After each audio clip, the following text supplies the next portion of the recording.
পরেও বলবো তুমি ভুল ভাবছো মা। আমি ভাবিকে আরো আগে থেকেই চিনি। ভাবি এরকম কখনো করবে না, তুমি দেখে নিও। হয়েছে হয়েছে, যা তৈরি হয়ে নে। শাড়ি পরানো শেষ হতে মেয়ের দিকে ছলছল নয়নে তাকিয়ে দেখলেন কিছু সময়। মেয়ে হয়ে জন্মেছে যেহেতু, আজ ইরিনা কাল ইরিনার মতো সাদিয়াকেও এভাবে বিদায় দিতে হবে কিনা ভেবে আবেগে চোখের কোণে পানি জমে এলো সামিরার। বেলকনিতে দাঁড়িয়ে ফোনে কথা বলছে তামান্না। সাদিক বাসায় ফিরেছে অনেকক্ষণ। সাদিয়ার ফোনের ওপর ফোন পেয়ে সাদিককে না চাইলেও সব কাজ ফেলে জোরপূর্বক চলে আসতে হলো। সাদিয়া গুটি গুটি পায়ে রুমে প্রবেশ করলো। রুমের আশেপাশে নজর বুলিয়ে দেখলো, কাউকে নজর পড়লো না। কেবল ওয়াশরুম থেকে পানি পড়ার শব্দ ভেসে আসছে। সাদিয়া ভাবলো তামান্না এখনো শাওয়ারে ব্যস্ত। বিরক্তি বোধ করে চলে যেতে নিলে বেলকনি থেকে তামান্নার কণ্ঠস্বর শুনে দরজার সামনে পুনরায় দাঁড়িয়ে পড়ল। সাদিয়াকে দেখে তামান্না ডেকে বসলো। সাদিয়া, ভেতরে এসো। সাদিয়ার চেহারা থেকে বিরক্তি সরে গিয়ে স্বস্তি ফিরে আসে। তামান্নার দিকে এগিয়ে এসে মুখে হাসি টেনে বলল, তুমি এখানে? আমি ভাবলাম তুমি বোধহয় এখনো সামান নিচ্ছ। যাকগে, এবার ফটাফট আমাকে সাজিয়ে দাও তো। শাড়ির সাথে একদম ম্যাচিং হতে হবে বলে দিলাম কিন্তু। তামান্না মুচকি হেসে সায় জানালো। ঠিক আছে, তার আগে এটা বলো আমায় যে তোমার এত মিষ্টি একটা চেহারা থাকতে শুধু শুধু চেহারায় ভারী মেকআপের আবরণ কেন ফেলতে হবে? তুমি তো ন্যাচারালি অনেক সুন্দর। দুজনের কথার মাঝে সাদিপ শাওয়ার শেষ করে বেরিয়ে আসে। টাওয়াল মেলবার উদ্দেশ্যে বেলকনির দিকে আসে। সাদিয়ার কথার জবাবে বলে উঠল, এটা তোদের আজ অব্দি বোঝাতে পেরেছি গে? কতবার বলি মেকআপ করতে নেই, মেকআপে ক্ষতিকারক কেমিক্যাল থাকে, পরে চেহারার নানান রকম ডিজিজ দেখা দেবে। এ শুনে কার কথা? সাদিয়া সাদিপকে শাসানো ভঙ্গিতে বলল, ভাইয়া তুমিও না? এখানে ননদ ভাবির কথোপকথন চলছে, তুমি কেন তৃতীয় ব্যক্তি বাহাত দিচ্ছ? শুনলি না তো? ঠিক আছে, দেখবো নি পরে এই ভাইটার কথাগুলোই কাজে লাগে। বুঝলি তো তামান্না, এ আর প্রিয়ন্তী দুজনেই একরকম খাটতেরা, যখন যা বলে তাই। কথার মাঝখানে মুখ ফসকে প্রিয়ন্তীর নাম বেরিয়ে আসতে সাদিপ কথা থামিয়ে গম্ভীর হয়ে যায়। অন্যদিকে সাদিপের কণ্ঠে প্রিয়ন্তীর নাম শুনতে তামান্না অবাক না হলেও সাদিয়া খানিকটা অবাক হয়েছে। হয়তো মনে প্রশ্ন জেগেছে, ভাইয়া কি এখনো নিজের অতীত আগলে বর্তমানকে অবহেলা করছে না তো? সাদিয়া সাদিপকে কিছু বলতে যাবে, তার আগে সাদিপ থামিয়ে দিয়ে বলে, সরি তোদের বিরক্ত করলাম, তোরা রেডি হয়ে নে, আমি আসছি। বলে সাদিপ সেখান থেকে প্রস্থান করে। সাদিপ চলে যেতে সাদিয়া তামান্নার দিকে তাকায়।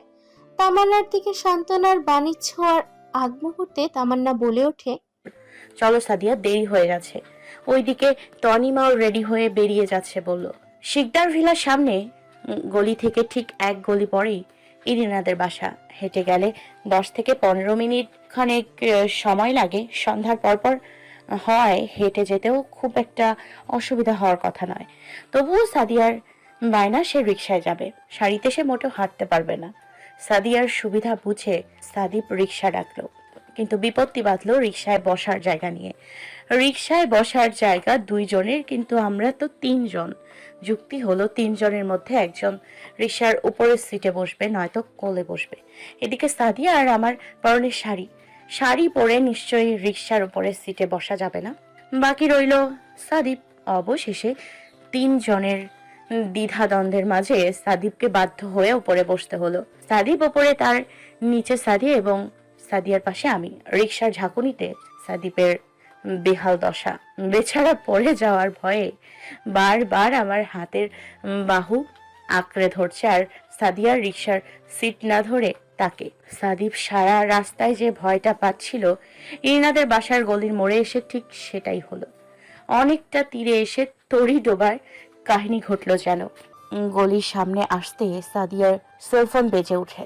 ফোনটা রিসিভ করতে গিয়ে বাম হাতে ধারণকৃত ফোনটা হাতে রিসিভ করে কানে ঠেকায়। ঠিক তখনই রিকশাটাও থেমে যাওয়ার ফলে অসাবধানতাবশত সাদিয়া রিকশা থেকে নিচে পড়ে যায়। সাদিয়াকে ধরতে গিয়ে তাল সামলাতে না পেরে পরপর সাদিপ নিজেও হুমড়ি খেয়ে পড়ে যায়। 2 ভাই বোনের এভাবে পড়ে যাওয়া দেখে নিজে আর স্থির থাকতে পারলাম না। ভাগ্যিস সাদিপ পড়ে গিয়ে দাঁড়িয়ে যায়। অন্যদিকে সাদিয়া মাটিতে বসে নেকি কান্না শুরু করে দেয়। আপাতত জনমানব শূন্য হওয়ায় পড়ে যাওয়ার কেলেঙ্কারির জন্য লোক লজ্জার ভয়ে পড়তে হয়নি ঠিকই, কিন্তু রাস্তার আবছা আলোয় সাদিবের চেহারা দেখে বেশ বুঝতে পারছি লোকটা আমার সামনে এভাবে পড়ায় বেশ লজ্জা পেয়েছে। তাকে মেয়েদের মতো লজ্জা পেতে দেখে নিজের হাসি বহু কষ্টে কন্ট্রোল করে রেখেছি, তবুও না হেসে পারলাম না। সাদিয়ার কান্নার শব্দ কানে আসতেই সেদিকে দৃষ্টিপাত করলাম।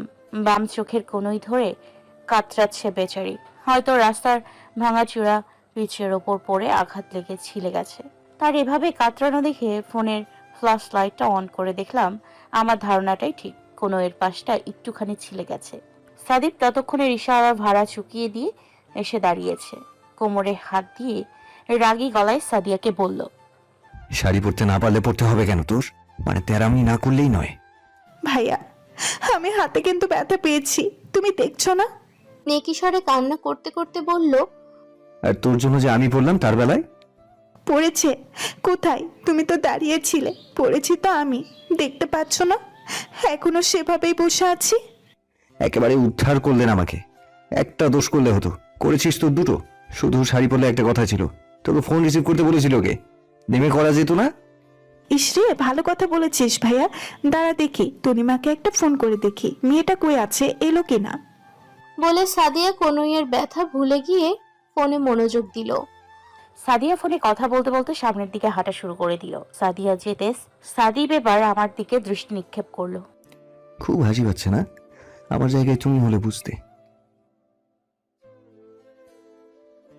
অনেকটা সেরকমই করেছো। মানে? মানেটা পানির মতো পরিষ্কার। আমি তোমাকে ধরে বসেছিলাম, সেটা তো দেখেছো। তাহলে আমি যখন তোমায় ছেড়ে দিয়ে সাদিয়াকে ধরতে গেছিলাম, তখন তুমি পিছন থেকে আমাকে টেনে ধরতে পারতে না? হ্যাঁ, ধরে তারপর কি হতো? আমি নিজেও তো আপনাদের সাথে পড়তাম, তাই না? তাহলে একদম হাসবে না বলে দিচ্ছি, হাসলে খবর আছে। বারে, আমার মুখ দিয়ে আমি হাসবো? আপনি বললেই হলো। হাসবো এবার থেকে, বরং বেশি করে হাসবো। ভয় পাই যেন আপনাকে। বলে ভেঙচি কেটে চলে এলাম। ইরিনাদের বাসার বিপরীত পার্শ্বের মাঠটাতে হলুদের অনুষ্ঠানের জন্য ডেকোরেশন করা হয়েছে। অতিথিদের আগমনে এতক্ষণে ভিড় ভাঙা জমে গেছে। এখানে আসার পর সেই থেকে একবারের জন্য সাদিয়াকে দেখতে পাইনি। তাকে খোঁজার জন্য আশেপাশে চোখ বুলালাম। এমন সময় একজোড়া হাত আমার চোখ জোড়া চেপে ধরলো বলে অনুভব করলাম। অনুমান করতে একটু কষ্ট হয়নি। হাত জোড়া ঠিক কার হাত হতে পারে? ঠোঁট জোড়া আমার আপনা আপনি প্রসারিত হয়ে গেল। মুখে জপলাম, তো কি হাত ছেড়ে সামনে এসে দাঁড়ালো। কিভাবে বুঝলি এটা যে আমি? বারে, তুই একটা মাত্র ভাই, আমার কলিজার ভাই, তোকে চিনবো না ভাবছিস? তা কি করে হয় কখনো? বুঝেছি। আমি তো ভাবলাম তুই বুঝি তোর বড় ভাইকে ভুলেই গেছিস। তোকির বড়দের মতো কথাবার্তা, ভাবভঙ্গিমার ধরন দেখে না হেসে পারলাম না। তনিমা কই? ইরিনা আপুকে আনতে গেছে দেখলাম। আমাকে দিয়ে তো আরো ইরিনা আপু তোমাকে ডেকে নিতে পাঠালো। ভ্রু কুচকে জিজ্ঞেস করলাম, আমাকে কেন? তো কি গা ছাড়া ভাবেনি বলল। সে তোমাদের মেয়েদের ব্যাপার স্যাপার, তোমরা বোঝো। আমি অত শত বুঝি না বাপু। তোমাকে নিয়ে যেতে বলেছে, চলো আমার সাথে। ইরিনার মাথার উপর পাতলা হলুদ রঙের ওড়না ছাউনির মতো দিয়ে চার কোনায় তার চার বান্ধবী মিলে ধরে ধীর গতিতে হেঁটে স্টেজের দিকে এগোচ্ছে। সামনে থেকে তাদের কাজকর্মগুলো ক্যামেরাম্যান নিজের ক্যামেরায় ধারণ করছে। পেছন পেছন বাকিরা ফুল, ফলমূল, হলুদ কেক ইত্যাদি হরেক রকম জিনিসপাতি সাজিয়ে নিয়ে আসছে। ইরিনাকে হলুদের দিনেই নতুন বউয়ের মতো লাগছে। না জানি বিয়েতে কেমন দেখাবে। মেয়েটাকে দুদিন আগে যেমনটা দেখেছি, হলুদের সাজসজ্জায় চেহারার একদম পরিবর্তন করে ফেলা হয়েছে। এক এক করে সবাই এসে ইরিনাকে হলুদ লাগিয়ে যাচ্ছে। আমি আর সাদিব দুজন পাশাপাশি চেয়ারে বসে সবার কার্যক্রম দেখছি। সাদিব নিজের ফোন স্ক্রল করে যাচ্ছে আর কিছুক্ষণ পর পর ফোন থেকে চোখ তুলে আশেপাশে চোখ বোলাচ্ছে। চোখ মুখে স্পষ্ট বিরক্ত প্রকাশ পাচ্ছে তার। হয়তো সে চাচ্ছে না অযথা এখানে বসে এত সময় কাটাতে। সাদিবের ফোনে কল আসায় এদিকে শব্দ এড়াতে সাদিব এ পাশ থেকে সরে অন্য পাশে চলে গেল। সাদিব চলে যাওয়ার মিনিট দুয়েক পর কানে এক অপরিচিত লোকের কণ্ঠস্বর ভেসে এলো। এক্সকিউজ মি, শুনছেন? চারপাশে চোখ বুলিয়ে কাউকে না দেখে জবাব দিলাম, জি, আমাকে বলছেন? জি, আপনাকেই বলছি। আপনার সাথে একটু দরকারি কথা ছিল। বলুন, কি বলবেন? লোকটি বলল, আমি কি এইখানে একটু বসতে পারি? না, এখানে তো অন্য আরেকজনের জায়গা। আপনার যা বলার আপনি এভাবে বললেই ভালো হয়। লোকটা নিজেকে ধাতস্থ করে বলল, আসার পর থেকে অনেকক্ষণ ধরে আপনাকে লক্ষ্য করছি। লোকটার পরের বাক্য কি হতে পারে তা মোটামুটি বুঝে গিয়েছি। আমাকে বলার সুযোগ না দিয়ে লোকটি আমতা আমতা স্বরে বলল, মানে কিভাবে যে বলি, আপনাকে আমার প্রথম দেখাতেই খুব ভালো লেগেছে। আমরা কি পরিচিত হতে পারি? সমস্যা নেই, আপনি আমার সাথে আগে পরিচিত হয়ে নিন, তারপর না হয় ভাববেন। আমাকে কিছু বলার সুযোগ না দিয়ে লোকটা নিজে নিজেই সব বলল। অতঃপর আমি জবাবে কিছু বলতে যাব তার আগেই লোকটি চলে গেল। যাওয়ার আগে বলে গেল, আপনার ভাইয়া আসছে, পরে কথা বলবো। ভাইয়া বলাতে শুরুতে ভেবেছিলাম তো কে বলেছে, তো কি উচ্চতার দিক দিয়ে আমাকে ছাড়িয়ে গেছে কিনা। পরক্ষণে পাশে এসে সাদিপ বসতে টনক নড়ে উঠল। দূর থেকেও লোকটিকে তাকিয়ে থাকতে দেখেছি, তার মানে লোকটি সাদিপকে আমার ভাই ভেবেছে। বাহ! হ্যাঁ, এতদিন ভাবতাম মেয়েদের পছন্দের ছেলেরা ভাইয়া থেকে ছাইয়া হয়ে যায়, কিন্তু ছাইয়াকেও যে মানুষ ভাইয়া বানিয়ে দিতে পারে তা আজ নতুন দেখলাম। রাত 11:15। অনুষ্ঠান শেষে এবার ফেরার পালা। সমস্যা বাঁধলো তনিমা আর ত্বকিকে নিয়ে। সাদিয়া অনেক জোরাজুরি করলো তনিমার ত্বকিকে রাতটা এ বাসায় কাটাতে। ত্বকি ছোট মানুষ, এই বয়সে সে কোনো বিপদ আপদে পড়লে সহজে সামলানোর মতো বুঝবুদ্ধি এখনো ওর হয়ে ওঠেনি। তনিমার থেকে ইতিবাচক জবাব পেলাম না, কিন্তু এত রাতে একা ছাড়তেও সাহস হচ্ছিল না। বিধায় সাদিয়ার সাথে সহমত জানালে তনিমা বলল, কোন পরিচয় নিবে ওই বাসায়, যেখানে তোর নিজের অবস্থানটাই এখনো পাকাপোক্ত হয়নি? কিছু সত্য কথা তিক্ত শোনালেও তা মেনে নেওয়া ছাড়া কোনো উপায় থাকে না। তনিমার কথা জবাবে কিছু বলতে পারলাম না। আমাকে নিরুত্তর থাকতে দেখে তনিমা পুনরায় বলল, যেদিন তোর মনে হবে ওটা তোর নিজের বাড়ি ও পরিবারের মানুষগুলো পরিবারের অংশ, সেদিন বলিস, আমি না করব না। তারপরেও সাদিয়া কম চেষ্টা করেনি তনিমাকে রাখার, কিন্তু তনিমা নিজের সিদ্ধান্তে অটল। তার সত্ত্বেও আমি তার বড় বোন হই, সে যদি জেদি হয় তাহলে আমিও কম কিসে। তৎক্ষণাৎ মামনিকে ফোন করে জানিয়ে দিলাম বাবাকে যেন পাঠিয়ে দেয়। আর কিছুক্ষণের মধ্যে বাবা এসে ত্বকি আর তনিমাকে নিয়ে যায়। বিয়ের দিনটাও কোনোভাবে কেটে গেছে। সাদিব আমাকে নিজের সাথে সাথে নিয়ে ঘুরেছে। একবারের জন্য কেন যেন একা ছাড়েনি। হয়তো গতকালকের ঘটনাটা কিছুটা হলেও ইঙ্গিত পেয়েছে। বউ ভাতের দিন হলো আরেক ঝামেলা। সাদিব নিজের গাড়ি নিয়েই বেরিয়েছে। সে গাড়িতে আমরা নিজেরা 5 জনই ছিলাম। গাড়ি থেকে নেমে তনিমারা আগে ভেতরে চলে গেছে। সাদিব গাড়ি পার্ক করতে গেছে। গেটের সামনে দাঁড়িয়ে সাদিবের জন্য অপেক্ষা করছিলাম। তখন সেদিনের লোকটি আবারও এসছে। হাই, চিনতে পেরেছেন আমাকে? লোকটির মুখের ওপর না বলে মনে মনে বললাম, ছাইয়াকে ভাইয়া বানিয়ে দেয়া লোক আপনি, চিনবো না আবার? কিন্তু মুখে সৌজন্যতা বজায় রেখে বললাম, চিনতে পেরেছি। শুনে ছেলেটি মুখে বিশ্বজয় করা হাসি টানলো, বলল, সেদিন যে আপনাকে বলেছিলাম, সে ব্যাপারে কিছু ভেবেছেন কি? কথার মাঝখানে সাদিব এসে পড়ে। তাকে গম্ভীর কণ্ঠে বলতে শোনা যায়। কি হচ্ছে এখানে? কথাটা বলতে ছেলেটি সাদিবকে সালাম দিয়ে সেখান থেকে ছুটে চলে যায়। সাদিব রাতে দাঁত চেপে বিড়বিড় করে বলল, আসলাম বোনকে পাহারা দিতে, দেখছি বোনকে এবং বউকেই বেশি পাহারা দিতে হচ্ছে।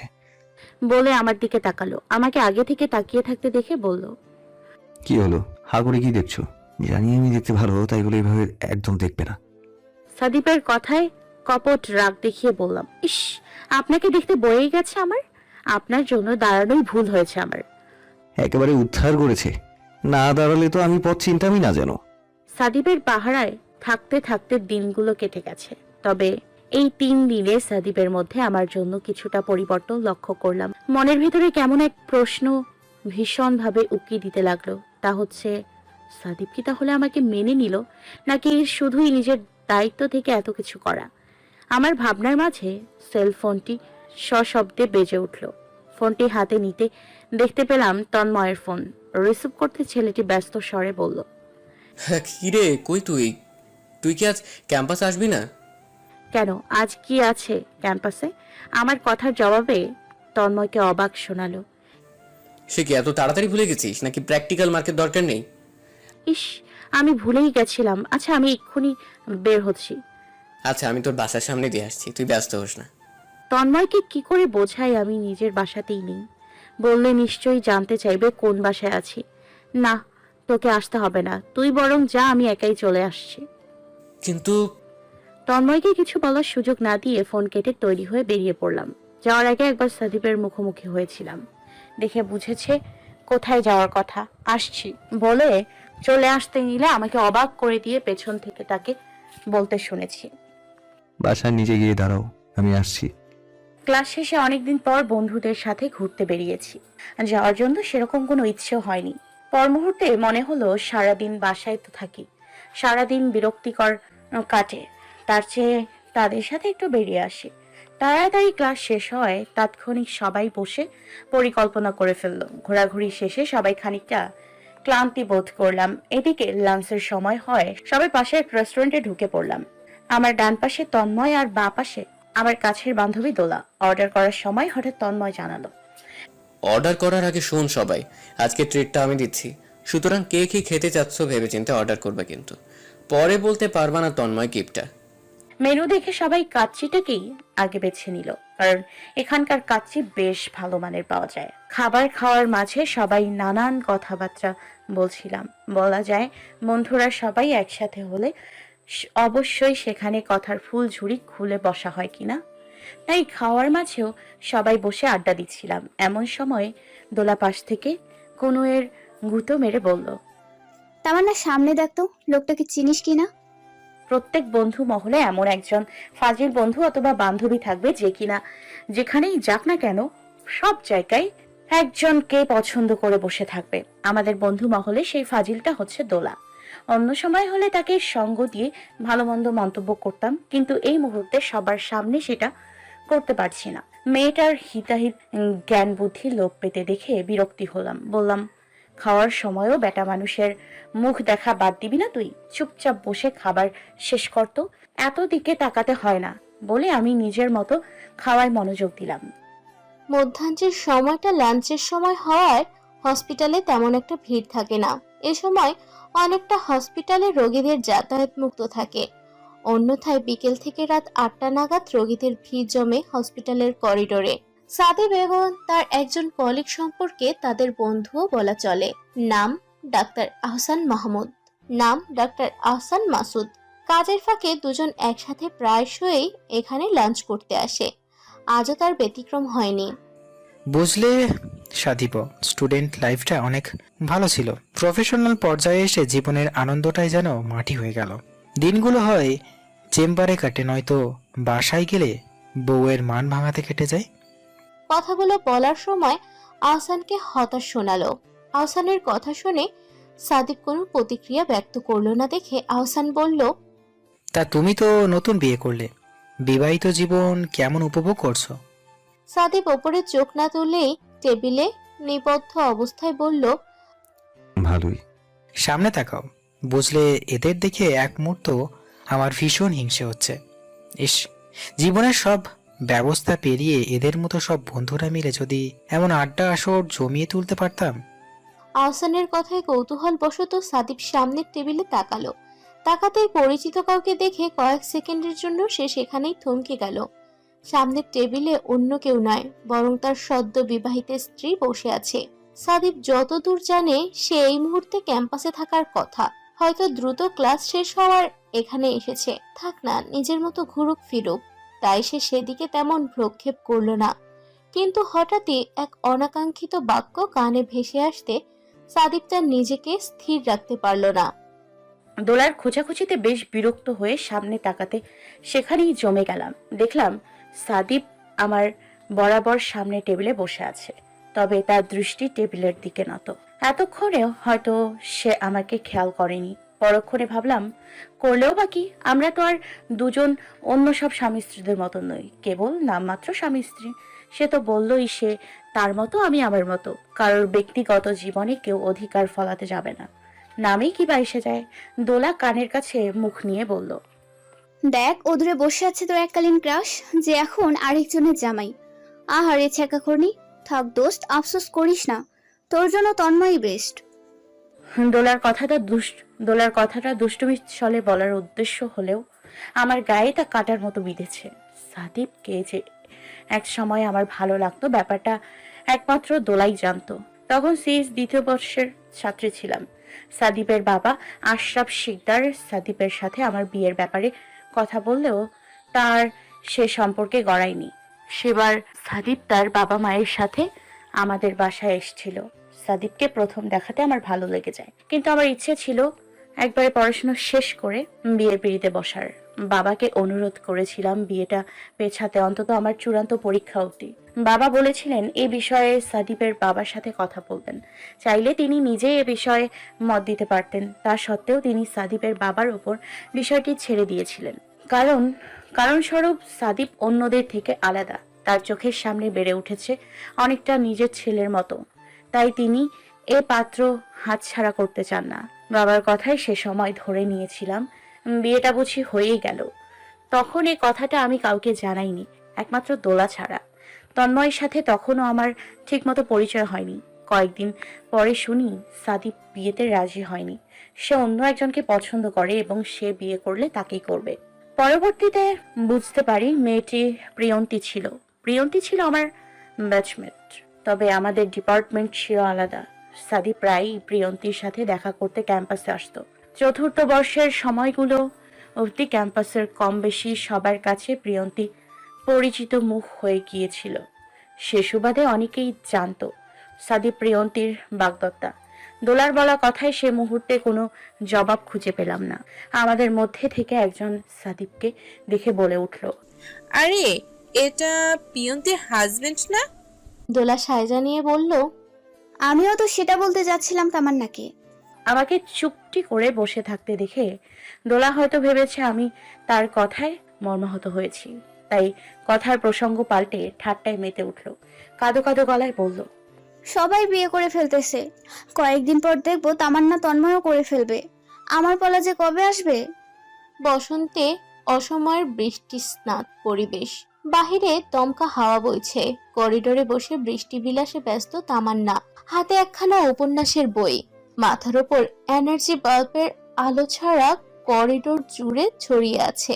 বাতাসের তোড়ে বৃষ্টির ফোঁটা এসে লাগে, গায়ে লাগছে, অথচ সেদিকে তার কোনো ভ্রুক্ষেপ নেই। সে মগ্ন উপন্যাসের পাতায় চোখ বুলানো নিয়ে এত ব্যস্ততার মাঝেও কর্ণকুহর অবধি একজনের ভারী কণ্ঠস্বর ঠিকই পৌঁছালো। এত রাতে না ঘুমিয়ে এখানে কি করছো? এই তো বই পড়ছিলাম। তামান্নার সহজ সরল স্বীকারোক্তি। বই পড়ার জন্য রুমে এত জায়গা থাকতে এখানে? বৃষ্টিতে তো গায়ের অর্ধেকটা ভিজে গেছে। সাদীপের কথায় তামান্নার নিজের দিকে খেয়াল গেল। মৃদু হেসে বলল, সমস্যা নেই, এসবে অভ্যস্ত আমি। তা আপনি কখন এসেছেন? বেশিক্ষণ হয়নি, তোমাকে রুমে দেখতে পাইনি, লাইট জ্বলেছে দেখে এখানে এলাম। জামা বদলে এসো, একসাথে ডিনার করব।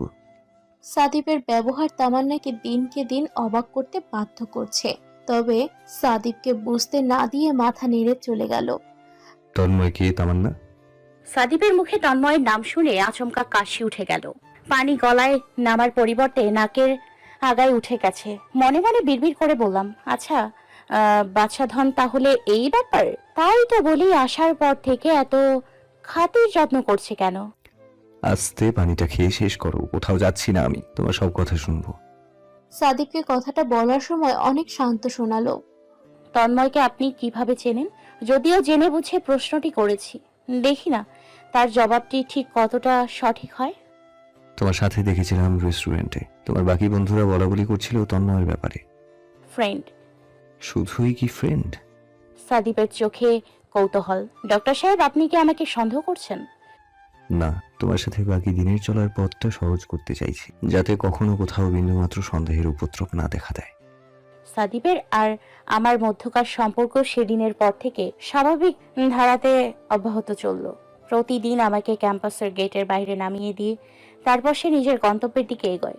এত সব কিছুর মাঝে দিনকে দিন তন্ময়ের সাথে মিশতে নিজের কাছেই ইদানিং অস্বস্তি লাগে। ক্লাসের কম বেশি সবাই জানে তন্ময় আমার বেস্ট ফ্রেন্ড ব্যতীত ও আমাদের মধ্যকার নিশ্চয়ই প্রণয় গঠিত সম্পর্ক রয়েছে, অথচ আমার চোখে তন্ময় আমার বেস্ট ফ্রেন্ড ব্যতীত কিছুই নয়।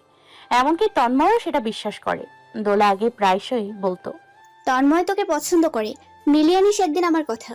প্রতিবারই আমি দোলার কথায় হেসে উড়িয়ে দেই। ক্লাস শেষ করে ক্যাম্পাস থেকে বেরোচ্ছিলাম। আজ তন্ময় আর দোলাকে কোথাও দেখতে পাইনি। দুজন ক্লাস শেষ করে আমাকে রেখে পালিয়েছে। অবশ্য আমারও এতে দোষ আছে, আমিও তাদের খুব একটা সময় দিতে পারি না। গেটের বাইরে আসতে আসতে দোলা আর তন্ময়ের উদয় হলো। দুজন একসাথে দাঁড়িয়ে কোনো ব্যাপারে আলোচনা করছিল। আমাকে দেখে থেমে চোরের মতো একজন আরেকজনের মুখ চাওয়াচাই করতে লাগে।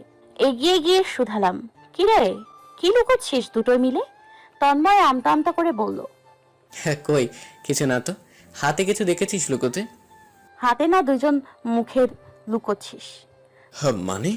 দুজন কি এমন কথা বলছিলি আর আমাকে দেখতে পেয়ে চুপ হয়ে গেছিস?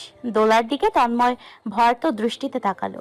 দোলার তাকে অভয় দেখিয়ে আমাকে শাসানোর ভঙ্গিতে জিজ্ঞেস করলো, তার আগে বল, তোর প্রিয়ন্তীর জামাইয়ের সাথে এত কি?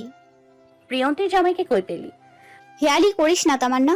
তন্ময় তোকে কিছু বলছে না তার মানে এই না যে আমি চুপ করে থাকবো। সত্যিটা বল আমাদের তামান্না, আমাদের সত্যিটা জানা জরুরি, বিশেষ করে তন্ময়ের জন্য। তুই ওকে দিনের পর দিন এভাবে ঠকাতে পারিস না। দোলার অবান্তর কথাবার্তায় নিজেকে স্থির রাখতে পারলাম না। একে তো মেয়েটা তন্ময়ের ব্যাপারে সব সময় যাচ্ছে তাই বানিয়ে বলে, তার ওপর এখন তাকে ঠকানোর কথা বলছে। শুনে মেজাজটা তাৎক্ষণিক বিগড়ে গেল। কি যা তা বলছিস এসব? তোকে আমার প্রতিদিন কেন এক কথা বোঝাতে হয়? তন্ময় আমার বেস্ট ফ্রেন্ড, তারপরেও তুই গল্প বানিয়ে বেড়াস। সমস্যাটা কি বোঝা আমায়? দোলাও সমান তালে রেগে গেছে। উচ্চ স্বরে সেও চেঁচিয়ে বলে উঠল, আমার কি সমস্যা তুই ভালো করেই জানিস তামান্না। তন্ময় যেমন তোর ফ্রেন্ড তেমন আমারও, তাই ওর কিছু হলে সেটা আমার উপরেও সমান ইফেক্ট ফেলবে। দুইজনের রাগারাগি দূর থেকে অনেক শিক্ষার্থীরাই দেখছে। কয়েকজন সেখান থেকে যাচ্ছে, তাই বলাবলি করছে। তবে সেসব আমাদের কানে পৌঁছচ্ছে না।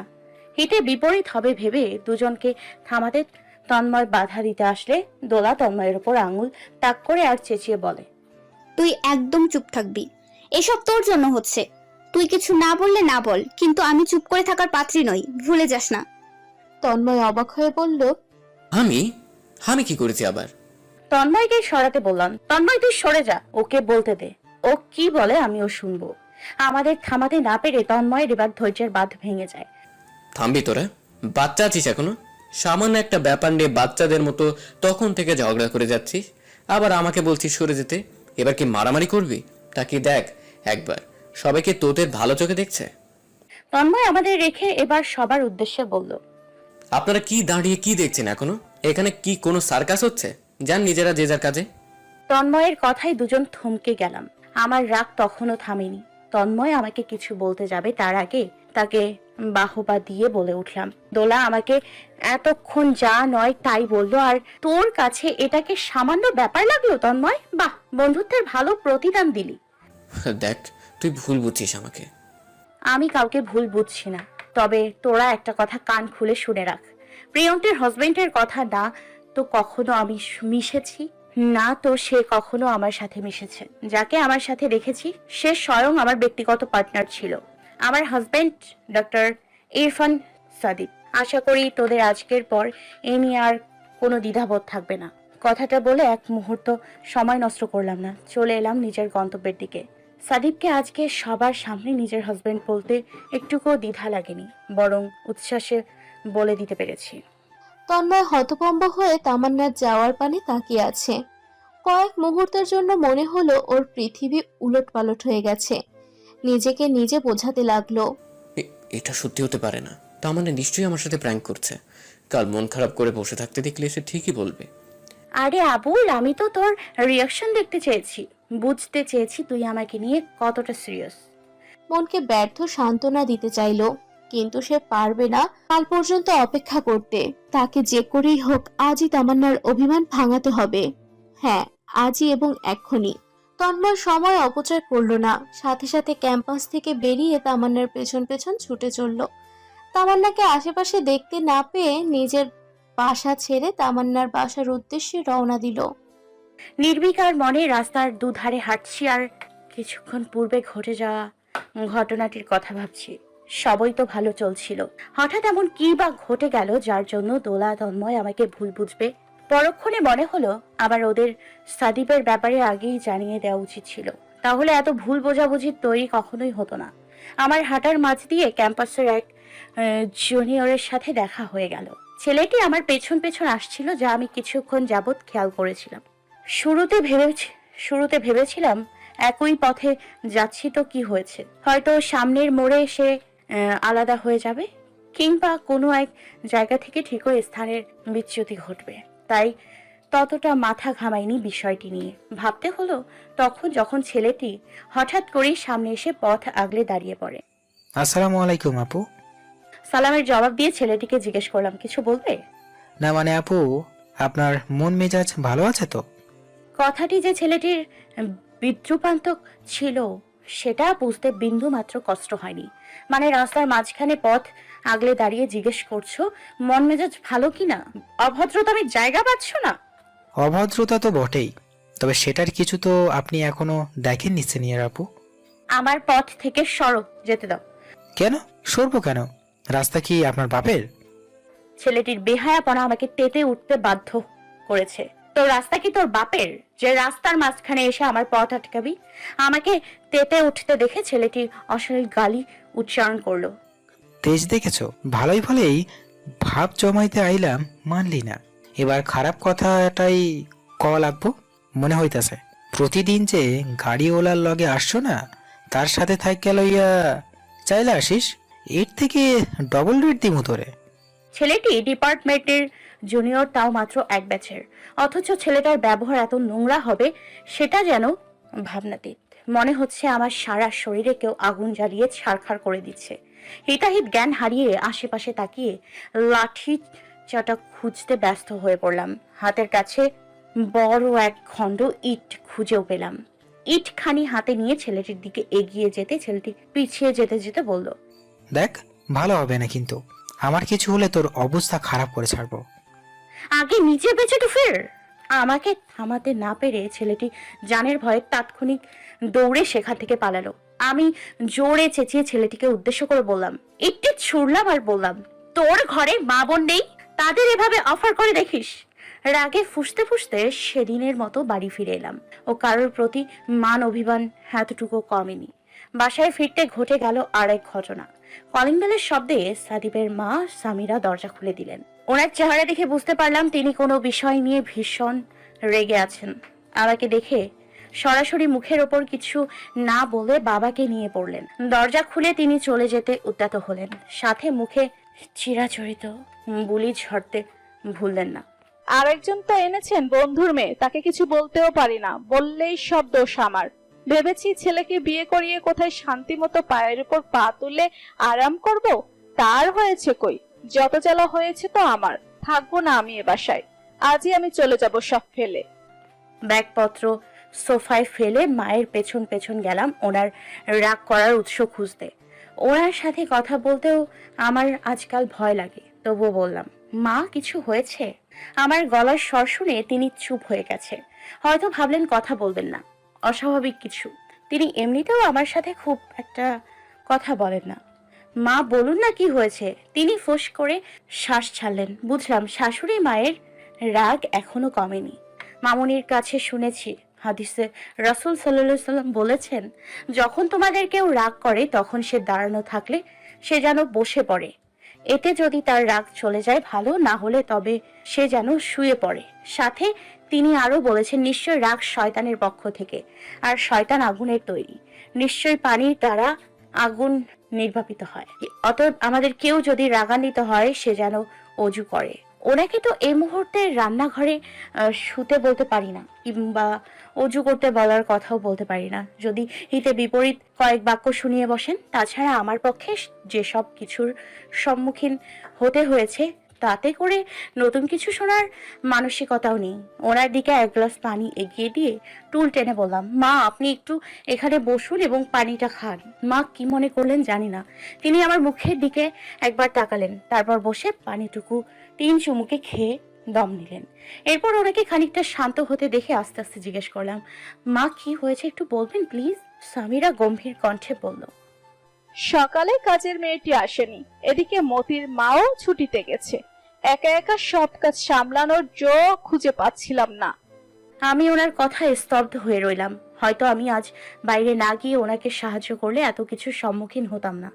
আড়ালে নিজে নিজেকে ধিক্কার দিলাম।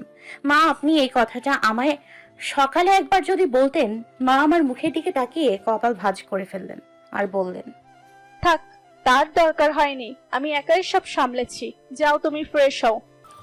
জেদের বসে পরের 2 দিন ক্যাম্পাসে আমাকে ছায়াও মারায়নি। বাসায় থাকলে আগে সেলফোন নিয়ে পড়ে থাকতাম বিধায় মামুনির রেডিওটি সারাদিন কানের কাছে বাজতো। সেই সেলফোনটি পর্যন্ত বন্ধ করে দম খিচে বসেছিলাম। কারোর সাথে কন্ট্যাক্ট করার চেষ্টা নিজেও করিনি, আমার সাথে যেন কেউ করতে না পারে সেটার ব্যবস্থাও রাখিনি। আমাকে ক্যাম্পাসে যেতে না দেখে সাদিপও তেমন ঘাটেনি। শুধু একবার জানতে চেয়েছিল শরীর খারাপ করলো কিনা, নয়তো যাচ্ছি না কেন। বলেছি তেমন গুরুত্বপূর্ণ ক্লাস নেই, তাই অযথা যাওয়ার মানে হয় না। 2 দিন পর ফোন অন করতে তন্ময়ের কন্ট্যাক্ট নাম্বারটি ফোনের স্ক্রিনে দেখা দিচ্ছিল। 10টার অধিক মিসড কল দিয়ে ফেলেছে। দেখেও ফিরতি কল দিইনি। তোরাই কেয়ার করি এসবে, আমার তো খুব ভালো চাস তোরা। অথচ সেদিন এত কিছু ঘটে গেল একটি বার বাজ বিচার ছাড়াই। সেই তোরাই আমাকে দোষারোপ করে বসেছিলি। এত ভালো বন্ধুত্ব, অথচ বিশ্বাসের বেলায় কৌটা শূন্য স্থানের। বিকেল বেলা তনিমার সাথে কথা বলছিলাম। তনিমা কথার ফাঁকে তন্ময়ের কথা তুলতে অবাক না হয়ে পারলাম না। আপু, তোর কি তন্ময় ভাইয়ের সাথে কথা হয়েছে? তনিমা তন্ময় এবং আমার ব্যাপারে শুরু থেকে সবই জানে। মাঝে কয়েকবার তার সাথে তন্ময় দেখা হয়েছিল। তন্ময় আমার বেস্ট ফ্রেন্ড, বিষয়টি তনিমা অবধি সীমাবদ্ধ থাকেনি। মামুনিও এ ব্যাপারে অবগত ছিল। মামুনি আর তনিমার সাথে পরিচয় থাকা সত্ত্বেও তন্ময় কখনো আমি ব্যতীত বাসার কারোর সাথে কথা বলেনি। নিঃসন্দেহে বলা যায় ছেলেটার মেয়েদের চাইতে অধিক লাজ। আমার নিজের মাঝেও এতটা জড়তা কাজ করে না কারোর সাথে কথা বলার ক্ষেত্রে। স্বভাবেও আমি বেশ মিশুক। এ নিয়ে সবার মুখে কম বেশি শুনতে হয়েছে। সেখানে ডিজিটাল যুগে এসে আমার দেখা সবচেয়ে লাজুক ছেলের খেতাব একমাত্র সেই অর্জন করেছে, যে কিনা কারোর সাথেই খুব একটা মেশা তো দূরে, কথাটুকু বলতে জড়তা কাটাতে অক্ষম। তনিমার মুখে তন্ময়ের কথা শুনে কৌতূহলী মন জানতে চাইল, কেন তন্ময় তোকে কিছু বলেছে আমার ব্যাপারে? তোদের মধ্যে কি কিছু হয়েছে? পূর্বের রাগ থেকে বললাম, কিছু থাকলে তো হবে। এরপর তনিমাকে পুরো ঘটনার আগামাথা সবটা খুলে বললাম। সব শুনে তনিমা স্বাভাবিক রইল, বলল, তোর অগোচর অনেক কিছু ঘটে গেছে, আর তোর রাগের কারণে তুই কিছুই জানতে পারিসনি। এত কিছুর পর জানার মতো কোনো আগ্রহ নেই। তুই জানিস ওদের বিহেভিয়ার আমার উপর কতটা প্রভাব ফেলেছে। ওই ছেলেটা পর্যন্ত আমাকে এভাবে খারাপ ভাষায় গালি দিয়ে দিল। প্রশ্রয়টা তো তোরাই দিয়েছি। মানছি এখানে তাদের একটু হলেও দোষ আছে, কিন্তু সবটা তো নয়। তুই কি জানিস তন্ময় ভাইয়া তোকে খুঁজতে বাসা পর্যন্ত এসেছিল? আমার সাথে গলির মোড়ে দেখা হয়েছিল, শেষে আমার সাথে এসব ব্যাপারে কথা বলেছে। ও বাসায় গেছে কেন? এটাই তো তোকে এতক্ষণ বোঝানোর ব্যর্থ চেষ্টা চালাচ্ছে তোর বোন, কিন্তু তোর মেজাজটাই তো তোকে কিছু জানতে দিচ্ছে না। তনিমার মুখে তন্ময়ের ব্যাপারে সব শুনে নির্বাক।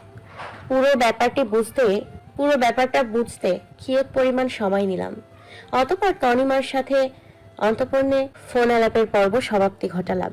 তনিমার সাথে কথা শেষ করে নিজের আত্মসম্মানকে সাইডে রেখে তন্ময়ের উদ্দেশ্যে ফোন লাগালাম, কিন্তু তন্ময় ফোন রিসিভ করেনি। বার 2 পর রিসিভ হলো। রিসিভ করে মহিলা কণ্ঠে একজন কথা বললেন। সালাম দিয়ে ভদ্র মহিলার থেকে জানতে চাইলাম তন্ময়কে পাওয়া যাবে নাকি। মহিলা গাম্ভীর্যের সঙ্গে বললেন, তন্ময়ের সাথে আপনার কি দরকার?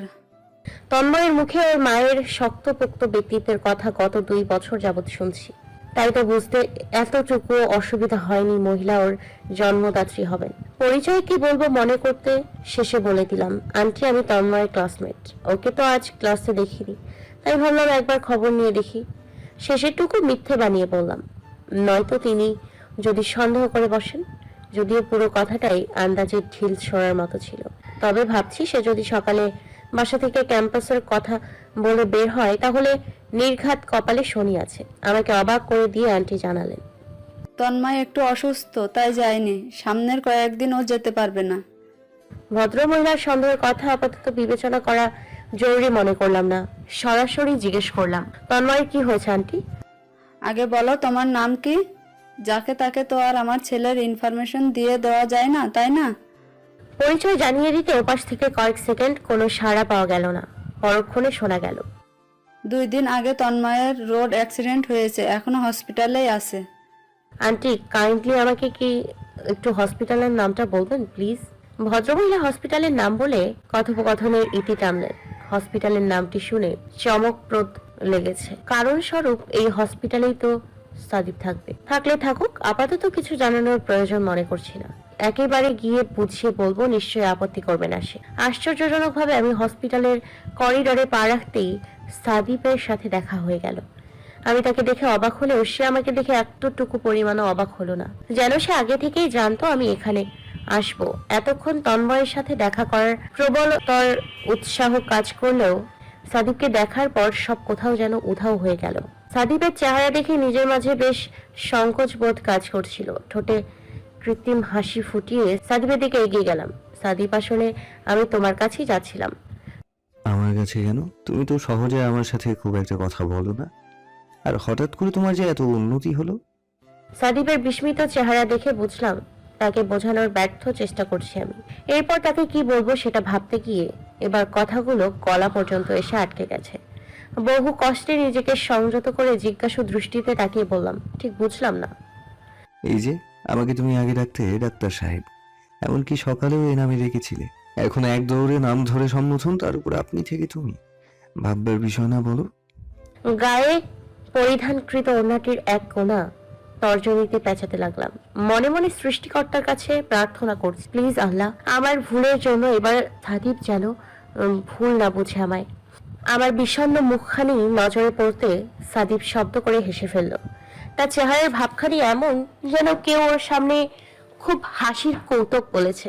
হতবিহ্বলের সাথে অসহায় দৃষ্টি নিয়ে সাদিপের পানে চেয়ে আছি। হঠাৎ হাসির মতো কি করলাম যে লোকটা আমাকে ঘাবড়াতে দেখে ভীষণ মজা পাচ্ছে। সাদিপ হাসি থামিয়ে বলল, তুমি এত ঘাবড়ে যাচ্ছ কেন? I am just kidding. নিশ্চুপ থেকে সাদিপের হাবভাব বুঝতে চেষ্টা করলাম। আমাকে স্বাভাবিক হতে না দেখে হাত ধরে টেনে সামনের দিকে অগ্রসর হলো আর মুখে বলল, চলো তোমাকে তোমার গন্তব্যে পৌঁছে দিই। বলতে বলতে সামনের এক কেবিনের সামনে গিয়ে থেমে গেল। যে কেবিনটার খোঁজ আমি হসপিটালের করিডোরে ঘুরে ঘুরে এতক্ষণ যাবৎ খুঁজে চলছিলাম। কেবিনের সামনে এসে দাঁড় করিয়ে বলল, ভেতরে যাও, এখানেই তন্ময় আছে। সাদিপের কথায় অবাক না হয়ে পারলাম না। ও কি করে জানলো তন্ময় এই কেবিনে থাকতে পারে? ও কি তবে সেদিন তন্ময়কে ভালোভাবেই খেয়াল করেছে? হয়তো এমনটি হবে। সাদিপ পুনরায় ইশারা করতে দেরি না করে ঢুকে পড়লাম। পেছন থেকে সাদিপ ঢুকতে নিয়েও কি মনে করে ঢুকলো না। কেবিনের ভেতরে চোখ বুলিয়ে দেখলাম তন্ময়ের মা নেই। যা, খাপ ছেড়ে বাঁচা গেল। ভদ্র মহিলাকে আমি জমের মতো ভয় পাই। তন্ময়ের হাতে এবং মাথায় ব্যান্ডেজ করা, আমাকে দেখে মুখখানি পেঁচার মতো বানিয়ে ফেলেছে। এতদিনে গুমানওয়ালির গুমান ভাঙছে, মরছি আর পরে খবর নিতে আইছে। কই মরছিস? এখনো জলজ্যান্ত মানুষ বসে আছিস, দেখতেই তো পাচ্ছি। ওপর দিয়ে তো ঠিকই দেখবি, কিন্তু ভেতরটা তো ঠিকই জ্বালিয়ে ছাড়খাড় করে দিছিস। কথাটা গোমরা মুখে আস্তে করে বলল তন্ময়। তন্ময় ভেবেছিল ওর কথা আমার কর্ণকুহুর অবধি পৌঁছতে পারবে না, অথচ ও না বললেও আমি বুঝতে পারি তার মনের অবস্থা। দীর্ঘশ্বাস চেপে বললাম, বুঝলাম না হয় ছ্যাঁকা খাইছিস, কিন্তু এসব কিভাবে ঘটালি? এখন কি আবার ঘটিয়ে দেখাবো? যদি বলিস তাও দেখাতে রাজি আছি। তন্ময় অতটা অবুঝ না সেটা জানি, কিন্তু তার চোখে মুখে আমার জন্য সেই মুহূর্তে আমি স্পষ্ট ক্ষোভ দেখতে পাচ্ছি। ক্ষোভ কমাতে ঠাট্টার ছলে বললাম, বাবা, তোর আবার রাগও আছে? জানতাম না তো। জানবে কি করে? ওর যত রাগ সব তো আমার উপরেই দেখায়। এখন বুঝুক, যার পেছনে এত এত সময় ব্যয় করেছে তাকে চিরতরে হারিয়ে কেমন লাগে। যত নিষেধ করতাম আমার কথা শুনলে তো ছেলেটা। পেছন থেকে তন্ময়ের মায়ের গলা শুনে চুপসে গেলাম। তিনি যে কথাগুলো আমাকে ইঙ্গিত করে বলেছেন তাতে এতটুকুও সন্দেহের অবকাশ নেই। ভদ্র মহিলার কথায় তন্ময়ের পাশে বসা টুল থেকে উঠে গিয়ে ওনাকে সালাম দিলাম। সালামের জবাবে তিনি কিছুই বললেন না, উল্টো সেরকম গুরুগম্ভীর হয়েই রইলেন। মহিলা যে স্পষ্টবাদী তা এতদিন তন্ময়ের মুখে শুনলেও আজ সামনে থেকে দেখলাম। তিনি আমাকে উদ্দেশ্য করে বললেন, তা তোমার হাজবেন্ড জানে তো যে তুমি তোমার প্রাক্তন প্রেমিককে দেখতে এসেছো? জানে। মাথা নিচু অবস্থায় জবাব দিলাম। আমার ইতিবাচক জবাবে তিনি আশ্চর্য হলেন। আমার মাথা থেকে পা অবধি আগাগোড়া একবার খুঁটিয়ে দেখলেন, বললেন, বেশ ভালো তো। তোমার ভূত আমি ওর মাথা থেকে গত 2 বছরেও বের করতে পারিনি, বুঝলে তো? তাই তো যখন এখানে আসার আগ্রহ প্রকাশ করলে দেরি না করে তোমাকে বলে দিলাম। তোমাকে দেখার বহুদিনের শখ ছিল আমার। জানি না ছেলেটা কি দেখেছে তোমার মাঝে। আহামরি সুন্দরীও তো নও। ভদ্রমহিলার কথাগুলো আমার গায়ে কাটার মতো ফুটছে যেন। ওনার কথায় কোনো উত্তর খুঁজে পেলাম না। তন্ময় ওর মায়ের কথায় বিরক্ত হলো। থাক না মা এসব কথা, ও আমার ভাগ্যে ছিল না তাই ওকে আমি পাইনি। ভাগ্যে থাকলে ওকে কেউ কখনোই আমার থেকে আলাদা করতে পারতো না। ছেলের কথার তোয়াক্কা না করে তিনি আরো বললেন, মায়ের দোয়া সত্যিই কবুল হয়। প্রায়ই দোয়া করতাম তোমার ভূতটা যেন আমার ছেলের ঘাড় থেকে চট জলদি ছেড়ে যায়। এতদিনে শান্তিতে নিঃশ্বাস নিতে পারছি। আন্টি নিজের মনের ভেতরে এতদিনে পুষে রাখা সকল ক্ষোভ উগড়ে ফেলতে চাইলেন, সেটাও ন্যূনতম ঝগড়া বিবাদ কিংবা চেঁচামেচি ছাড়াই। সাক্ষী হিসেবে রইল কেবল তন্ময় চেয়েও নিজের মাকে সে সময় থামাতে পারেনি। আমি ওনাকে কথায় শব্দটিও করিনি। বলুক উনি, মা হিসেবে ছেলের দুর্দশার কথাগুলো আমাকে বলতেই পারেন। তাতে যদি তার চটে যাওয়া আত্মার শীতলীকরণ হয়, সে মুহূর্তে নিজের কাছে নিজেকে সব থেকে বেশি অসহায় লাগলো। এতটা অসহায় অবস্থার সম্মুখীন আমার জীবনে এর আগে কখনো হতে হয়েছে বলে মনে পড়ছে না। আমার সেদিনের ব্যবহারের কারণে পানি যে সমুদ্রের স্রোতের মতো এত দূর গড়াগড়ি খাবে, সেটা যদি ঘোরাক্ষরেও টের পেতাম, তাহলে কিছু বলার আগে নিশ্চয়ই ভেবেচিন্তে ঠান্ডা মাথায় বলতাম। তন্ময়কে পরে অবশ্য বুঝিয়ে বলতে পারতাম, কিন্তু তার আগেই এত সব ঘটনার সূত্রপাত ঘটলো। আমার অসহায়ত্ব বোধহয় মহান আল্লাহর দরবারে গিয়ে ঠেকেছে। তাই তো সে সময় তন্ময়ের হাতের কাটা বিধানো কথাগুলো হাত থেকে বাঁচতে সাদীপ এসে হাজির হলো। সাদীপের হাস্যোজ্জ্বল কণ্ঠে সবার দৃষ্টিপাত সেদিকে ঠেকলো। এখন কেমন বোধ করছো তন্ময়? তন্ময়ও মৃদু স্বরে জানালো। আগের থেকে ভালো। তন্ময়ের মা সাদীপকে জিজ্ঞেস করলেন, তন্ময়ের কি তাহলে আজ বাসায় নিতে পারবো? কি বুঝলেন ডাক্তার? তন্ময়ের মায়ের এবং সাদীপের কথোপকথনের মাধ্যমে এতক্ষণে সবটা পরিষ্কার হয়ে গেল। তখন এজন্যই তাহলে সাদীপ আমাকে এখানে নিয়ে এসেছিল। কিন্তু তাতেও সন্দেহ একটু রয়েই গেল যে তন্ময়কে সাদীপ চিনল কিভাবে, দেখেছে তো তাও এক ঝলক। তার উপর দূর থেকে সেটা বলা চলে। তন্ময় কি তবে আমার ব্যাপারে সাদীপকে সবটা খুলে বলেছে? যদি সাদীপ সবটা জেনেও থাকে, তাহলে এতটা স্বাভাবিক থাকছে কেমন করে লোকটা? তন্ময় ওর মাকে লক্ষ্য করে বলল, মা, ইনি মানে ডক্টর ইরফান সাদিপই হলো আমার তামান্নার হাজবেন্ড। ওর পাশাপাশি ওর হাজবেন্ডকেও দেখে নাও, নতুবা পরবর্তীতে ওনাকে দেখারও শখ জাগতে পারে তোমার। তন্ময়ের কথা শুনে তিনি চমকালেন ঠিকই, কিন্তু কোনো প্রতিক্রিয়া ব্যক্ত করলেন না, বরঞ্চ আর চোখে দুজনকে মিলিয়ে দেখেছেন। গায়ে শুভ্র অ্যাফরন, গলায় স্টেথোস্কোপ জড়িয়ে সামনের চেয়ারে বসে থাকা লোকটির দিকে এক ধ্যানে তাকিয়ে আছি, কিন্তু তার ধ্যান রয়েছে সম্পূর্ণ অন্যদিকে। সাদীপ পেশায় একজন অর্থোপেডিক বিশেষজ্ঞ। চোখে জুড়ে দেয়া চশমার ফাঁক ঘেঁষে এসে দেখতে ব্যস্ত হাতে থাকা রিপোর্টের দিকে, যেটা কিনা তন্ময়ের রিপোর্ট। তন্ময় 2 দিন আগে বাইকের ব্রেক ফেল করে দুর্ঘটনার শিকার হয়েছে। ভাগ্য ভালো থাকায় শরীরে মারাত্মকভাবে জখম হয়নি, নয়তো দেখা যায় বেশিরভাগ বাইক দুর্ঘটনায় যুবক সমাজকে প্রায় বেশিরভাগই বড় ধরনের ক্ষয়ক্ষতির সম্মুখীন হতে হয়। চারিদিকে এমন অহরহ ঘটনা নিতান্তই স্বাভাবিক ব্যাপার হতে পারে, কিন্তু যার যা সেই বোঝে কি হারিয়েছে। তন্ময়ের মায়ের তন্ময়কে নিয়ে অনেক আশা। একা হাতে মানুষ করেছেন তিনি ছেলেকে। তন্ময় ছোটবেলায় বাবাকে হারিয়েছে। সেই থেকে তন্ময়ের মা ভীষণ শক্তপোক্ত একজন মানুষে পরিণত হয়েছেন। কথায় আছে, অতি শোকে মানুষ পাথরের ন্যায় শক্ত হয়ে যায়।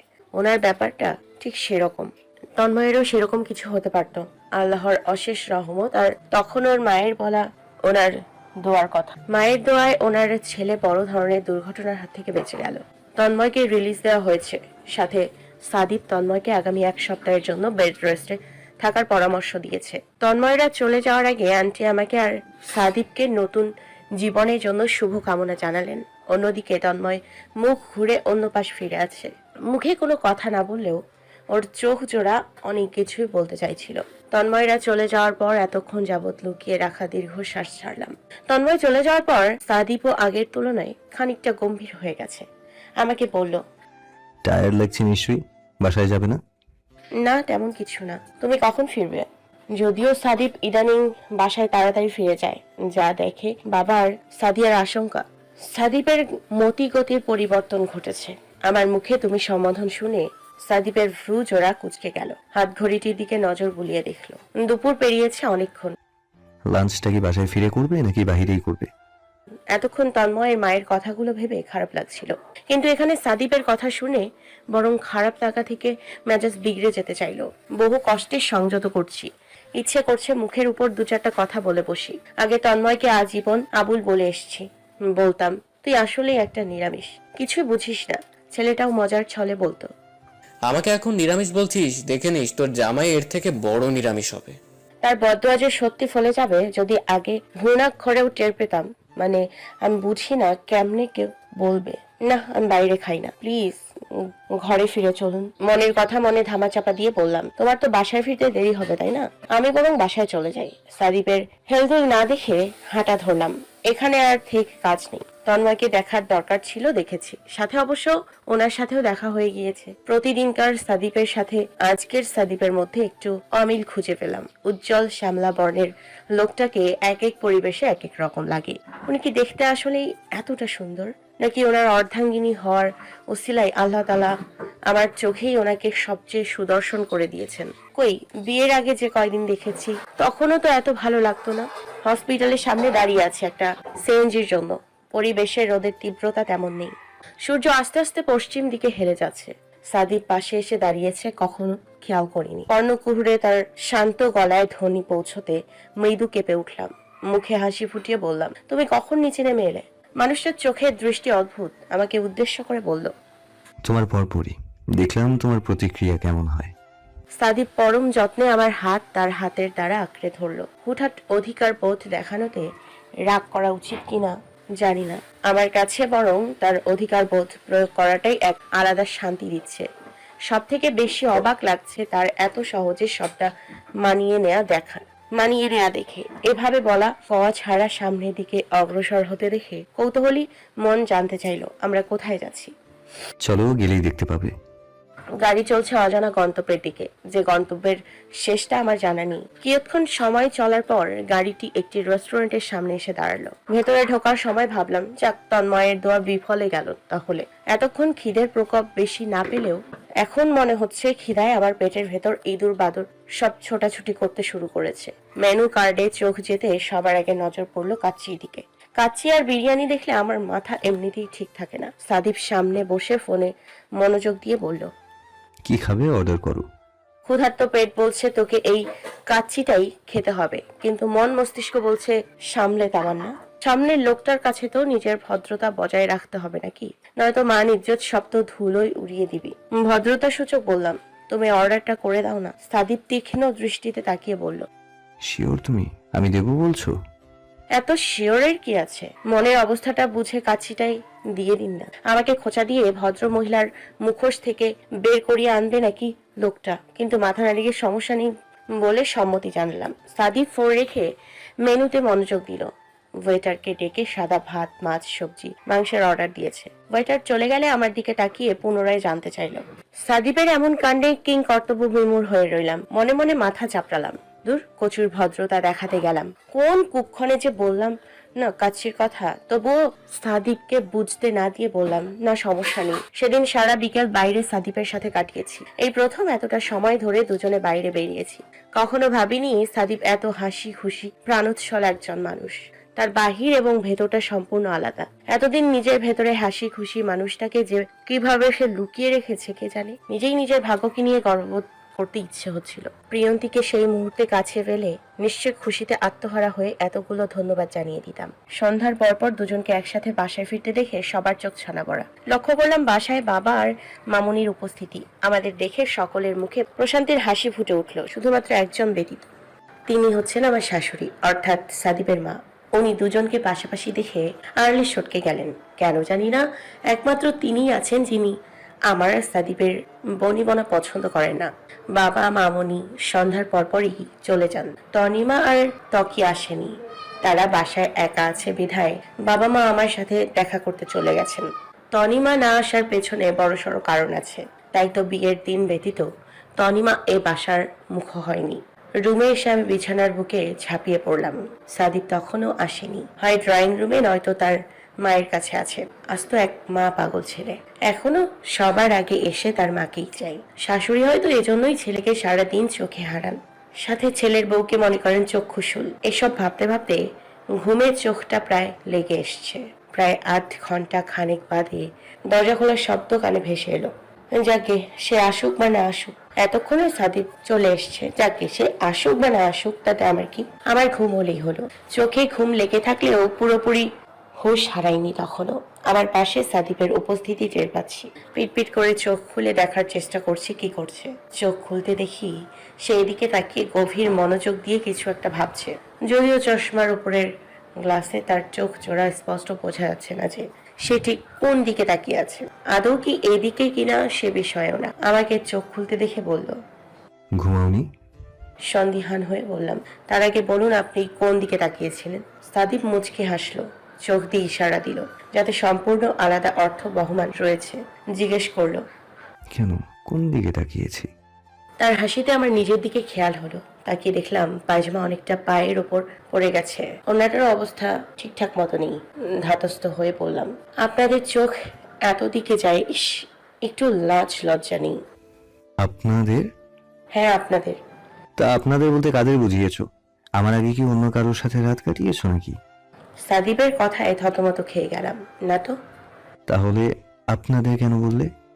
আপনাদের বলতে পুরুষ মানুষদের বুঝিয়েছি, যারা যারা মেয়ে মানুষদের দেখলে এমন ফ্যাল করে চেয়ে থাকে। সাদিব কি বুঝলো জানি না, আমার কথার দ্বারা তার কপালে ভাঁজ পরিলক্ষিত হলো।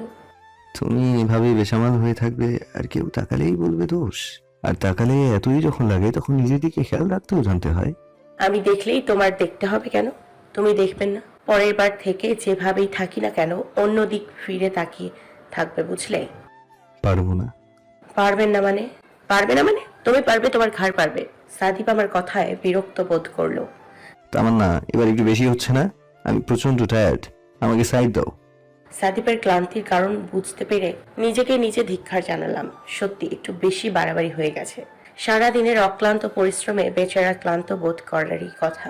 কবে যে মাথায় জমিয়ে রাখা ন্যূনতম বুঝ বুদ্ধিগুলো কাজে লাগাতে পারবো, হায় আল্লাহ। রাতের ঘুম যে সেই ভেঙেছে, তারপর আর ঘুম আসেনি। এপাশ ওপাশ ছটফট করছি খালি, কিছুতেই চোখে ঘুমের ধরা ছোঁয়া নেই। তার উপর যেদিন রাতে ঘুম হয় না, দেখা যায় সেদিনের রাতটার মতো দীর্ঘ রাত বোধ হয় আর একটা হয় না। বিছানার পাশ থেকে হাতড়ে ফোনটা বের করলাম। রাত 3টে বাজে। উপায়তা না পেয়ে বিছানা ছেড়ে উঠে জানালার পাশে গিয়ে দাঁড়ালাম। বাইরের চারটা জলজল করছে। জানালা থেকে সরে বেলকনির দিকে পা বাড়ালাম। উদ্দেশ্য, ঘুম না আসলে সারা রাত বেলকনিতে বসে চাঁদ দেখতে দেখতে রাত কাটিয়ে দেওয়ার। যেমন ভাবনা তেমন কাজ। বেলকনির কোনায় থাকা রকিং চেয়ারে বসে একা একা মনের সুখে চাঁদনি রাত উপভোগ করতে লাগলাম। এটা আমার একটা বিশেষ গুণ কিনা জানা নেই। হামেশাই যখন আমার রাতে ঘুম আসে না, তখন আমি চাঁদ দেখি আর একা একাই চন্দ্র বিলাস করে কাটিয়ে দিতে পারি। সকালে সূর্যের সোনালি রোদের আবছা আলো চোখে পড়তে ঘুমটা ভেঙে গেল। চোখ খুলে আশ্চর্য হলাম যখন দেখতে পেলাম বেলকনির যে অংশে আমি ফিরে শুয়ে আছি সেখানে, অর্থাৎ আমার চোখের সামনে অংশে কাপড় দেয়া যেন চোখে না পড়ে। উঠে আড়মোড়া ভাঙতে দেখলাম সাদিপ ভেজা চুল টাওয়াল দিয়ে মুছতে মুছতে কেবিনের দিকে এসছে। উন্মুক্ত বুক, পরনে ট্রাউজার। সামনে আসতে লজ্জায় চোখ নিচে নামিয়ে ফেললাম। Good morning. ঘুম কেমন হয়েছে? গুড মর্নিং, ভালো হয়েছে। এখানে বসে আছো কেন? রুমে যাও, ফ্রেশ হও। নাকি আজও কলেজে যাবে না? না, আজ যাবো। কালও যাইনি, কিন্তু তার আগে তুমি সামনে থেকে সরো। কেন, আমি তোমাকে আবার কি করেছি? এভাবে এসছো কেন? তোমার লজ্জা না থাকতে পারে, আমার যথেষ্ট আছে। আমি যেভাবেই থাকি তুমি দেখবে কেন? বাইরে এভাবে উন্মুক্ত শরীর নিয়ে যে কারোর সামনে ঘুরঘুর করবে কেন? ঘুরলে সবাই নজর যাবে। কেন? কাল না তুমি বলেছিলে তুমি যেভাবে খুশি থাকবে, শুধু আমি তাকাতে পারবো না? তা এখন আমিও যেভাবে খুশি থাকবো, তুমি তাকাবে না, ব্যাস। সে কি, লোকটা তো দেখছি আমার জালে আমাকেই ফাঁসিয়ে দিয়েছে। কি চালাক ভাবা যায়। উপায়ন্ত না পেয়ে চলে যাচ্ছিলাম। সাদিপের সামনে থেকে পাশ কাটিয়ে যাওয়ার সময় সাদিপ পেছন থেকে আমার এক হাত টেনে নিজের কাছে নিয়ে এলো। অতঃপর তার মুক্ত বুকে আমার পিঠ ঠেকে গেছে। কানের কাছে মুখ এনে বলল, একেই বলে টিট ফর ট্যাট। গত 1 সপ্তাহে ক্যাম্পাসে একা একাই ক্লাসের সময়গুলো পার করছি। তন্ময় অসুস্থ শরীর নিয়ে এখনো আসেনি। হয়তো আন্টি চাচ্ছেন না সে পুরোপুরি সুস্থ না হওয়া পর্যন্ত ক্যাম্পাসের মুখ হোক। অপরদিকে দোলার খবর জানি না, গত কয়েকদিনে কেন জানি না সে আমার খোঁজ খবর পর্যন্ত নেয়নি।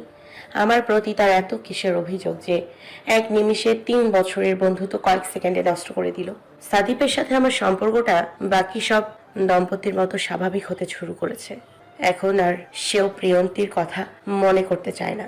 সাদিপের সাথে সম্পর্ক স্বাভাবিক করতে গিয়ে এদিকে আমার বাদবাকি সব কয়টা সম্পর্কের সাথে বিচ্ছেদ ঘটাতে হচ্ছে। ছোটবেলা থেকে আমি একটু ডান পিঠে স্বভাবের, যেখানেই যাই সেখানেই অনায়াসে 2-4টে বন্ধু বান্ধব জুটিয়ে ফেলতে পারি। প্রথম যখন এখানে এসেছিলাম তখন একেবারে সঙ্গীহীন হয়েই এসেছিলাম।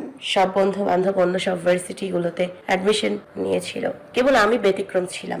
আমার সাথে আমার কোনো বন্ধু বান্ধব এখানে চান্স পায়নি। প্রথম 2 দিন বেশ বিরক্তিকর কাটলেও পরবর্তী দিন অর্থাৎ ঠিক তৃতীয় দিনের সাক্ষাৎ হয়ে যায় দোলার সাথে। দোলা আর আমি দুজন সম্পূর্ণ 2 প্রান্তের মানুষ। মেয়েটা শুরুতে ততটা মিশুক ছিল না, ভীষণ চাপা স্বভাবের, সহজে কোনো কথা কারোর সাথে ভাগ করতে জানে না। দোলার মা এবং বড় বোন প্রায় বলতো, আমরা ভেবেছি এ মেয়ে কিভাবে 4টে বছর সেখানে কাটাবে, এতটা একা একা থাকে না মেয়েটা। কিন্তু পরে তোমার কথা ওকে বলতে শুনে শিওর হলাম, যাক মেয়েটা তাহলে মানুষের সাথে মিশতেও জানে। শুনে ভীষণ আশ্চর্য লাগতো দোলার মতো বিপরীত প্রান্তের মেয়েটার সাথেও শেষমেশ আমার বন্ধুত্বটা হয়েই গেল। দুজন বিপরীত হওয়ার দরুন হয়তো চুম্বকের মতো একজন অন্যজনের সাথে আঠার মতো চিপকে থাকতাম। সহপাঠীদের মধ্যে অনেকে আবার এ নিয়ে রীতিমতো হাঙ্গামা লাগিয়ে ফেলতো। এক বুক দীর্ঘশ্বাস ছেড়ে চলে আসতে নিচ্ছিলাম ক্যাম্পাস থেকে। ভাবছি সামনের দিন থেকে আর আসবো না, এসে একেবারে পরীক্ষাগুলো দিয়ে যাব। এমন সময় দোলার কণ্ঠস্বর শুনে দাঁড়িয়ে পড়লাম। তাকে দেখে অভিমানে মনটা ভার হয়ে যেতে চাইল। যতই ঝগড়াঝাটি করি না কেন, যাদের সাথে আমাদের আত্মিক সম্পর্ক তাদের সাথে বিচ্ছেদে তো কষ্ট থাকবেই।